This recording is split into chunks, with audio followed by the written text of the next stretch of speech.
Hi there, Husky Pups, it's Miss Stuff, and as you have heard, we are at the tail end of our second school-wide read-aloud called James and the Giant Peach. And last we left off, the entire fire department and police department in all of New York City was standing there staring and looking atop that peach. And lo and behold, my friends, it seems that James has sold those creatures as something spectacular, and they are looking to get those creatures down atop from the peach. So we're going to finish our school-wide read-aloud with chapters 38 and 39. Here is the end of James and the Giant Peach. 5 minutes later, they were all safely down, and James was excitedly telling his story to a group of flabbergasted officials. And suddenly, everyone who had come over on the peach was a hero. They were all escorted to the steps of City Hall, where the mayor of New York made a speech of welcome. And while he was doing this, 100 steeplejacks armed with ropes and ladders and pulleys swarmed up to the top of the Empire State Building and lifted the giant peach off of the spike and lowered it to the ground. Then the mayor shouted, "We must now have a ticker-tape parade for our wonderful visitors." And so a procession was formed, and in the leading car, which was an enormous open limousine, sat James and all of his friends. Next came the giant peach itself. Men with cranes and hooks had quickly hoisted it onto a very large truck, and there it now sat, looking just as huge and proud and brave as ever. There was, of course, a bit of a hole in the bottom of it where the spike of the Empire State Building had gone in, but who cared about that, or indeed about the peach juice that was dripping out of it onto the street? Behind the peach, skidding about all over the place in the peach juice, came the mayor's limousine, and behind the mayor's limousine came about 20 other limousines carrying all the important people of the city. And the crowds went wild with excitement. They leaned out of the windows of the skyscrapers, cheering and yelling and screaming and clapping and throwing out bits of white paper and ticker tape. And James and his friends stood up in their car and waved back at them as they went by.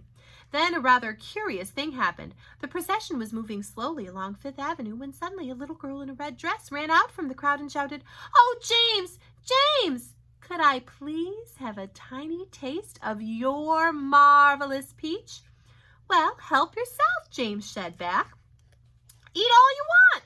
It won't keep forever anyway." No sooner had he said this than about 50 other children exploded out of the crowd and came running onto the street. "Can we have some too?" they cried. "Of course you can," James answered. "Everyone can have some." The children jumped onto the truck and swarmed like ants all over the giant peach, eating and eating to their heart's content. And as the news of what was happening spread quickly from street to street, more and more boys and girls came running from all directions to join in the feast. Soon there was a trail of children, a mile long, chasing after the peach as it proceeded slowly up Fifth Avenue. Really, it was a fantastic sight. To some people, it looked as though the Red Piper of Hamelin had suddenly descended upon New York. And to James, who had never dreamed that there could be so many children as this in the world, it was the most marvelous thing that had ever happened.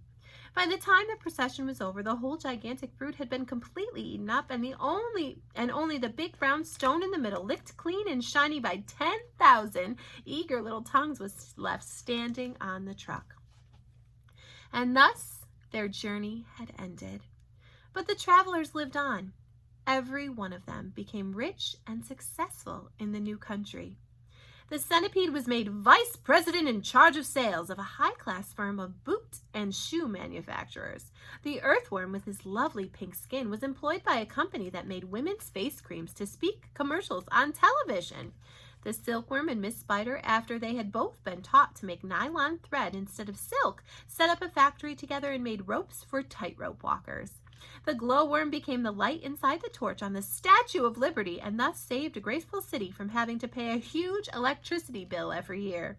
The old green grasshopper became a member of the New York Symphony Orchestra, where his playing was greatly admired. The ladybug, who had been haunted all her life by the fear that her house was on fire and her children all gone, married the head of the fire department and lived happily ever after. And as for the enormous peach stone, well, it was set up permanently in a place of honor in Central Park and became a famous monument. But it was not only a famous monument, it was also a famous house. And inside this famous house, there lived a famous person, James Henry Trotter himself. And all you had to do any day of the week was to go and knock upon the door, and the door would always be open to you, and you would always be asked to come inside and see the famous room where James had first met his friends. And sometimes, if you were very lucky, you would find the old green grasshopper in there as well, resting peacefully in a chair before the fire. Or perhaps it would be the ladybug who had dropped in for a cup of tea and some gossip, or the centipede to show off a new batch of particularly elegant boots that he had just acquired. Every day of the week, hundreds and hundreds of children from far and near came pouring into the city to see the marvelous peach stone in the park. And James Henry Trotter, who once, if you remember, had been the saddest and loneliest little boy that you could find, now had all the friends and playmates in the world. And because so many of them were always begging him to tell and tell again the story of his adventures on the peach, he thought it would be nice if one day he sat down and he wrote a book. And so he did. And that is what we just finished reading. The story of James Henry Trotter and his wonderful adventures atop that great giant peach. Again, what a wonderful tale of friendship, a wonderful tale of adventure, and a wonderful tale of fantasy. So many wonderful things have happened in this story, my friends, and I am so glad that we had the opportunity to share it together.